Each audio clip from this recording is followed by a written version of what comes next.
我是赵少康，欢迎你来到 TVBS 少康战情室。在我们现场特别来宾，沈富雄委员、高嘉瑜委员、尹乃菁小姐、林佩祥委员、邱宇轩议员、周瑜修秘书长。好，川普又在提台湾，他这次没有讲偷，他说拿走100%的晶片产业。哦，我如果我一直当美国总统，就不会让台湾这样子，怎么跑到台湾去呢？哦，川普放话。他前天是说卸任前，美国要掌握50%的晶片。经过一天，昨天他说卸任想掌握60%，哦，一天多10%，明天搞不好变70%哈。那另外呢，而且他说台积电的 Arizona 厂规模要扩大1倍，哦，事实上是嘛？我们已经答应人家2500亿啊，再加2500亿美金啊，到美国去投资啊，忘了吗？哦，然后呢，这个经济学人是说要伤害川普才会被尊重、被重视。所以说，台湾可以停供晶片，引爆全球市场混乱。伊朗要控制荷姆兹海峡收费，哇，搞天下大乱。那台湾就说，我现在开始，台积电通通放假，去生孩子，不要在Arizona生，在台湾也生。所以呢，通通停止生产，停止晶片生产，努力做别的事情，停止3个月。经济学人说，全球就混乱了。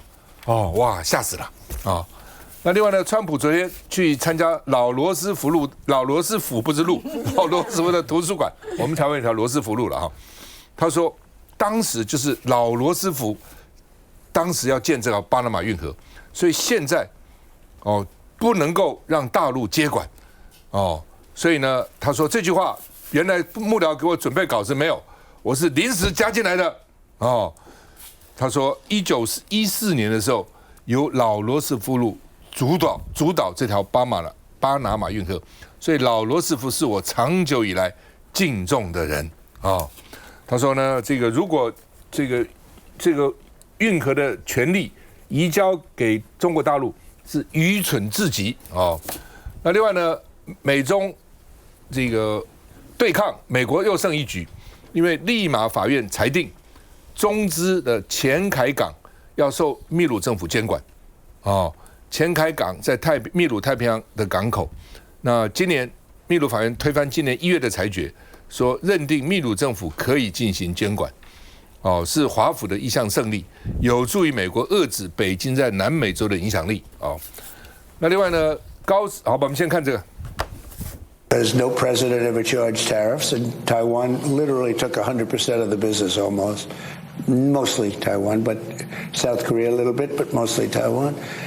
And I said, boy, if I was president, that would have never happened. Taiwan would never be in the position they're in. Now, of course, you know, they're in a little bit of a tenuous position. And I have them all moving back. They're all moving back into this country. We're going to have 40 to 50 to 60% of the chips, I think, by the time, or pretty close to the time I leave office. They're building chip factories in Arizona in particular. The biggest company in the world is building. They're leaving Taiwan, meaning to build this. They're building their biggest plant. 好吧，除了这个以外，高市早苗跟印度的这个莫迪互相称兄妹，他自称妹，当然人家年纪比他大嘛啊，说要跟印度深化能源跟国防的合作，降低对中国的依赖哦。那另外呢，这个他们共推印太愿景，说日本打算投资2兆日元来这个落地印度，帮助印度的这个成长啊。那另外呢，这个他多次提到印太构想，印度太平洋啦，哦，印度，本来这个太平洋会变成印度太平洋。大陆外交部说制造分裂，哦，你搞什么制造分裂？我们再看一下。Your Excellency और मेरी छोटी बहन प्रधानमंत्री ताकाइची जी, नमस्कार, konnichiwa. Prime minister Takaichi की यात्रा से हम अपनी special strategic and global partnership के नए अध्याय की शुरुआत कर रहे हैं। 先ほど私のことを美しい妹と、呼んでくださいましたが、この拡大会合の前の会合で、お互い兄妹として、これから、お付き合いを続けていくお約束をいたしました。梁老师，我其实很同意《金融时报》，那是《金融时报》的讲法嘛，对不对？非常同意。经济学的，经济学的讲法，我非常同意。可惜我们台湾朝野都是在家没脑袋，出门没脊椎，你知道吗？台湾少了一个阿亚托拉。如果我是阿亚托拉，我就干了。我跟你讲哈，川普是美国有史以来建国250年的一个异常的现象。他是一个大坏蛋啊，大黑道啊，大流氓啊，你知道吗？这种人其实在美国的历史上迟早会烟灰灰灭，会消失无踪。我们不要看他现在作威作福就100%顺，这是绝大的错误。为什么呢？因为川普除了横行无法无天以外，他脑筋里头、眼睛里头有的是只有钱啊。他现在他们一家。自从他第2任上来以后，所赚的钱，尤其是比特币，他赚的钱是前所未有的，是 billion， 你知道，快要达到 trillion 了，是 billion 美金哦。所以这样的人，我们当然也不要说完全不理他，因为他毕竟掌有 No.1 全世界最大的国家、最有强力量的国家的执政权，所以他要整你是可以的，但是。我跟你讲，伊朗现在照国力排队是全世界第34名呢，我们不会排在他后面呢。34名的国家可以把美国整得七荤八素啊，所以我们不100%顺，只有被他看不起，他一天到晚都在讲。所以我要讲一句，就是说，韩院长也带了7个，包括他自己在内是8个跨党派的国会议员，去了一趟亚利桑那，看了我们的台积电。我们的结论是什么？如果院长的话作为代表的话，就是一滴奶油后面跟了一大群蚂蚁啊，那些蚂蚁就是这个供应链。那台积电在亚利桑那那个厂就是一滴奶油，所以我们现在要变成2滴奶油吗？所以我跟你讲，我们台湾是没用，蓝的没用，绿的更没有用哦。这为什么不讲2句话呢？这个代表团8个人呢？跨党派去参观以后出来唯唯诺诺，这8个人把恁别开出来，讲看恁今麦的感想，恁今麦对台积电要不要去美国的看法，以前讲的跟去美国一趟回来讲的有没有一样？尤其是赖世宝常常是我们本节目的来宾，听你的哦，我不敢听我的，我听他的。不是，我不敢命令韩院长，我怕他，因为他因为是。台湾国民党里面4颗太阳之一，赖世宝起码不是太阳嘛。公而后，你的论点以前跟现在有没有一样？啊，现在川普无法无天，说起码一半或者60%要去美国，你们觉得可以吗？啊，是好还是不好？我跟你讲民进党就这个台积电来讲，民进党跟国民党一样，没有核心价值，没有中心思想。到底去了可以还是去不得？讲个清楚嘛！我就要求这一点，讲个清楚啊！我觉得很奇怪啊，真的在家没脑袋，出门没脊椎，就是这样。不过人家代表团到美国立委代表团。来者是客，那是客人，在那边骂人，这都去了，你要怎样？不是要骂，为什么啊？你现在说台积电不去，他就不去吗？不是，当时如果阻挡不下来，也不是他们阻挡得下来的，他已经去了，在那边去骂半天，骂了有什么意思？来，佩强，你们这样，你们思想。我先讲一下，就今天我被问到这个问题的时候，我的第一个想法是，针对川普第3次讲说台湾的晶片应该是美国的。那身为中华民国的现任总统赖清德，到底应该要怎么回答？他应该采取什么样的态度？如果这是有关国家产业，甚至有关国家尊严的话，那身为我们中华民国的总统，他要不要保护我们的半导体产业？那他要怎么保护我们的半导体产业？我被问到这句话的时候，我是有点错愕的，因为老实讲，一个在野党的党团干部需要回答这样的问题，我觉得蛮奇怪的。但是今天刚刚看他那边又讲到 tariff， 又讲到关税。那我就很好奇，现在我们谈的 ART 的状况是怎么样？是不是有重新谈判？尤其在杨珍妮现在变得被霸凌案已经被牵扯到辞职之后，我们是不是还有专业人才去谈这个 ART？ 跟大佬报告一下说，其实这个有关 Arizona 那个 Tech Park， 也就是有关这个台积电园区。那边的厂商我没有去，但是我后来不管宝科也好还是裕祥也好，他们都有跟我讲得很清楚，说那边的厂商一直在抱怨说，那边他们自己要去通电、通水、通路，自己要去评很多东西。变成是美国是不是真的有想要把这个制造业真的移回来？川普想，但是美国整体是不是 ready？ 老实说，如果我们把我们最高端的制程做过去，但是他们的整个所谓的园区根本没有跟上进度的时候，那我们的人是还要再过去吗？这些其实是那边的厂商直接跟韩院长报告的。这一点，当然韩院长直接跟他们的这个 Mike Johnson 直接讲说，这个事情你们要解决。他 Mike Johnson 也有善意的回应说，是我们来想办法。但是我们知道已经过去好一阵子了，目前还遇到说气不通意不平。那这个状况对我们要投资的人的话，其实他们会去观望的，不是单纯的说川普说我要你过来你就过来。那川普能要我们过去就是靠关税，可是关税这件事情其实已经被美国的大法官说这是违宪的时候，那我想请问我们的谈判代表有没有准备要去谈？我们立法院真都在看这个状况啊。所以这一点来讲，有关川普是不是一个 thug， 是不是一个真的是一个蛮横无理的领导者？他是。但是我们要怎么样去面对？老实说，我们需要是中华民国总统现在站出来讲说，我们要怎么样保护我们的产业，而不是单纯说在野党的立委，在野党立委都很有想法，但是我们也都愿意保护产业。但是行政权，尤其现在已经快被行政独裁的时候，行政权该怎么样去处理？那至于说刚刚讲到这高市早苗跟这个莫迪见面，我就想到说，好像之前有个新南向政策，那好像成果不是那么好。为什么的原因很简单。印度的文化是跟我们东方文化或一般的西方文化是有很大的落差的。他们的国情，他们人很多聪明人，可他们国情跟我们想象的不太一样。所以说，高市早苗只单纯说我们日印马上要合作，我认为没有那么容易，因为这两边的整个状况是不同的。所以我觉得国际形势还是很诡谲。休息一下再回来。但是印度。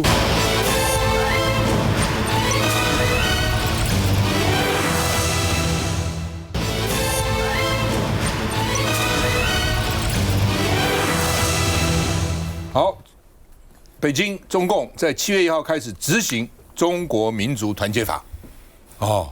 那陆委会赖清德说这常被管辖，管到海外去了。那陆委会说对台转向强制促统，将依赖清德的指示，要预防、保护，还要反制，要结合台湾的盟友，力抗中共的威胁。这陆委会然后呢，而且说大陆的民族团结法叫做统一法。什么团结？就是统一。那国台办说没有非统即独的问题。我觉得是国台办一再强调，是非常重要的。我认为是最近非常重要的一个表示。陆委会说美日英加美国、日本、英国、加拿大都已经示警了，所以不是我们造谣，人家也都警告了。因为呢，之前最早我们认为说北京是反独重于促统，就是你只要不独就好。至于统是怎么统呢？对不对？也许多少年以后再说嘛。但是现在你不要独就好。后来大陆很多网友都说不行，不统就不行，你不统就是独，你就是华独，记得吗？对，你就是华独，一要打你，你华独跟台独一样可恶，一样要打。他们在讲你。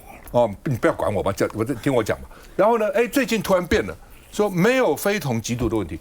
最近一直没有讲这个话最近突然讲了好几次，并不是非统就是独，本来就是嘛，对不对？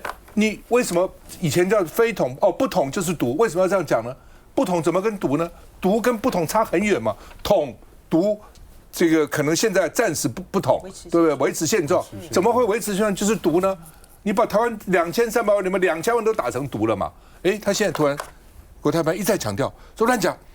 这个民族团结法不是这个意思，没有非统即独的问题，我觉得很好，这点我肯定。你看一下，中国大陆民族团结进步促进法正式实施，首度在法律层次将台湾人与台湾事务纳入民族工作的法律范围内，引爆跨国镇压疑虑。不但美日欧盟跟联合国纷纷发声明谴责，民进党也批评拒绝以团结之名实施长臂管辖，一再对该法说三道四，造谣抹黑，编造谎言，故意混淆视听，目的是煽动两岸对立对抗、恐吓、台湾民众。国台办跳脚怒轰造谣，但又要求民进党删除台独党纲。陆委会副主委梁文杰也举例反击：中国共产党号称是共产党，现在还有人会认为说中国是一个共产主义国家吗？也没有，我们也没有说叫你改名啊。日本啊，像英国、加拿大、美国等等啊，已经发出对这部法律他们可能造成的一些影响，都已经发出警告。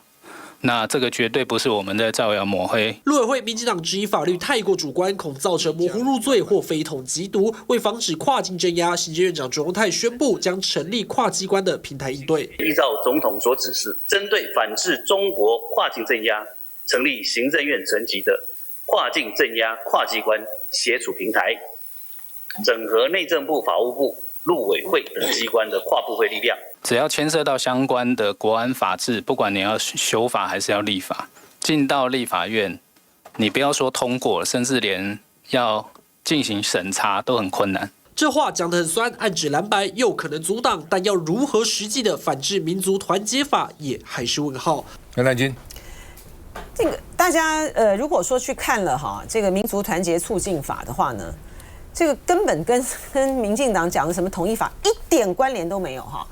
民进党呢就非常的擅长呢，民进党政府扎一个大稻草人哈，然后不断的把所有的一些的他们自己幻想出来的这些的恫吓的名词啊，加诸在大陆的这个法上面呢，然后呢回过头来，他其实是在威胁台湾人民啊，在威胁台湾人民呢，制造对于中国大陆的恐惧，好，以及中国大陆呢强压台湾民这种的感受。而这样子的一个做法呢，当然就是有利于民进党政府再去操作他在台湾内部的选举上面的那种抗中，然后保台的那种意识哈和那种情绪。这个大陆民族团结法，它最重要的还是针对他自己这个大陆内部的疆独的问题啦，然后藏独的问题啦，还有针对的很多是国外的这个 NGO 的这个问题。大家还记得吗？那个川普呢，他在2.0的时候，他不就是要马斯克要去裁掉很多的这个机构，所以呢，他们就在这个美国的这个援外的这个机构里面，大家还记得那时候索罗斯他们所赞助的这开放那个基金会里面，他们就是在鼓动各个地方的这些分裂哈，还有就是跟这个政府啊，跟政府对抗的哈，包括在乌克兰的颜色革命啊，在有关于支援啊以及同情啊，不管是藏独、疆独或什么的这一类的这个组织在内啊。然后呢，所以说呢，在这个大陆民族团结促进法里面，根本没有产生什么统一法的问题，不是这样子的哈。然后呢，也没有什么跨境镇压的手段，通通都没有哈。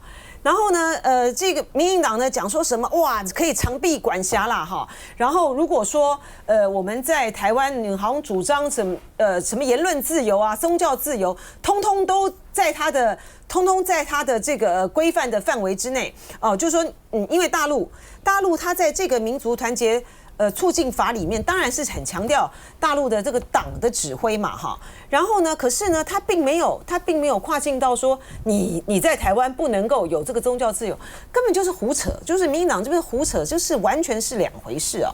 可是他这样子的作用呢，对于台湾的不明就里的民众来讲，是不是能够起到一定程度的作用？是的，会的哈。如果说今天呢，在大陆呢发生了任何的一种的情况，因为事实上也是的确是如此，我们也有一些台湾比如说一贯道的朋友呢到这个大陆去的时候，真的是因为不明原因哈，然后呢就被留置，然后到现在呢还是不晓得，好，就会把所有的这些的问题呢都归咎在说是大陆这个民族团结促进法所造成的。大陆今天呢要用这个什么长臂管辖的手段呢，去来处置他所谓的台独的这些分子来讲的话，他不是之前的时候就已经公布了吗？反分裂国家法，反分裂国家法22条，对，反分裂，对，他之前不是公布了好几个什么，包括什么萧美琴啊等等之类，都是什么顽固的什么台独分子等等之类吗？但是有没有任何的一个例子啊？有没有任何的一个例子？你真的到哪些的地方去了之后？他就真的把你给拘禁起来了。所以你的意思没有这个法要搞你也可以搞的，本来就是，但是也没搞就是的。而且呢，反分裂国家法啊，它是一个表列型的一个状态，在什么样的情境之内，它是在大陆才因为你符合了这些条件之后呢，我可以采取主动。当时在反分裂国家法在制定的之前的时候呢，其实台湾方面呢，我们更担心的呢是，他如果定的是统一法。那统一法的话呢，可能大陆方面的属于那种强制采取行动的作为就更大了啦，哈，所以我觉得这个民进党政府现在这样做呢，其实就是扎个稻草人吓唬台湾百姓。来，嘉宇，这样是不是对你们选举有帮助？我觉得老共他现在就是希望不战而统，他现在朝这个方向在做。那我觉得这样子的做法，一方面当然对于民进党或是对于台湾民众来讲，还是一样，就是说，如果你老共还是那个传统的专制集权，你用再多的方法都没有办法得到台湾的民心。那你现在用一个法令，好像试图把台湾把那个中华民国全部包进你的中华人民共和国，这招也是无用的。他没有包进去里面啊。对于台湾人民来讲，当然是不受限，也不受制于你自己的这套法令。你这个法令只能大内宣，说给你们自己的人民听，但对台湾人民来讲，那是另外一回事。所以呢，《孙子兵法》有说：上兵伐城，其次伐兵。其次伐交，上兵伐谋，其下伐城，对不对？最下之策才是你攻城嘛，对不对？所以不战而屈人之兵，就是现在老共想要做的方式，不战而屈人之兵。但是刚刚讲啊，对台湾多数的民众来讲，维持现状就是我们现在自由民主的生活方式，就是对台湾最好的方式。所以没有人是支持统一，就算有，也是极少。而多数的台湾人民80%以上都是支持我们现在一个主权独立的台湾，中华民国就是台湾的最大公约数。这个司法管辖权啊，还有这个什么主权概念，那个是完全两回事啦。比如他在民族团结法里面呢，强调那个中华民族，这并不表示把台湾通通涵盖在内，他怎么实行？所以我就还是再强调一次啊，民进党的政府的这种做法就扎个稻草人了。来，秘书长，我觉得这一题很有趣啦，哈，因为大家在讨论哦，大家现在仔细想一想，哈，这20几年来，哈，共产党是第一次做这种事情嘛？其实也像反分裂法的时候那个更严峻。不过我觉得有一件事情是，我觉得中国大陆也好，中国共产党其实变聪明了，他当猪队友的成分降低了，他已经明确跟你讲说，我们没有讲非同缉毒，好，那这个某些程度上啊。其实是对台湾而言，也有效降低民进党老是要用这种方式，看了欧亚的亏钱啊，所以我觉得这第一件事情就是说，对台湾的内部而言渐渐的我们必须要自己要看得很清楚了。第二个，我觉得刚刚乃金在讲说有没有用，我觉得对那40%有用啦，而且会更凝固，但对于大部分的民众而言呢，我觉得这20几年来大概看得差不多了。沈大佬坐在这里，他20几年前就讲爱台湾的几个方式，不应该因为用爱台湾的方式不同，就讲人家不要爱台湾。这个我常常在讲。好，这个爱台湾的认知一样的道理啦。我觉得没有人会不爱这个国家，就像邵康大哥刚刚讲，他对于这个中华民国的主权独立这件事情的坚持。好，所以我觉得。看梁文杰在台上讲的那么义愤填膺那一副那个样子，我觉得其实蛮讽刺的他最近闯的祸其实够多了啦再出来讲这个，其实说实话没什么营养啦而且我也不认为这样的方式对大部分的台湾人民会造成多大威胁。不过下一个可能要讨论的那个是大家比较在意的也就是说在谋求和平跟避战这些事情上面，很明显的，如果看到这个一定程度的这个商人或者是说一些企业家的移动，这恐怕是台湾的灾难了。好，另外一个呢 ，Bloomberg 直击说台湾的富豪怕打仗，台湾富豪很多，也是最近股市这样上涨富豪很多，高科技啊等等说呢他们把资产都原来放在香港，现在积极的放到新加坡去，因为觉得香港也不见得稳，因为香港老公可以管到所以他们怕两岸打仗。不想向难民一无所有，他现在很有钱啊，到时候万一通通没有了，他是不是什么都没有了吗？所以真的一无所有也不怕了，就这些有钱人很怕所以台湾富豪悄悄把部分资产家族办公室，下一代安排转往新加坡，防止地缘冲突。为什么？因为新加坡政治稳定，税率很低，而且呢，比香港更能避开台海战争的风险。所以现在变成一个避风港啊。那这个包括 Bloomberg 访问8名台湾的高净值人士，我不知道多少张高净值，20多个服务这些有钱人的这些顾问、律师、银行家资产管理人，包括2/3都认为两岸关系恶化，所以必须采取行动保护他的财产。尤其5月川习会以后，更让这些人紧张所以包括玉山银行、安侯建业KPMG 是4大会计师事务所之一报告显示，过去3年，新加坡超越香港，成为台湾离岸财富的首选基地台湾人现在新加坡有多少钱呢？有10.4兆元在香港有多少呢？9.6兆元，加起来差不多20兆，这么多钱都跑到这些地方去，因为担心两岸不稳定休息一下再回来。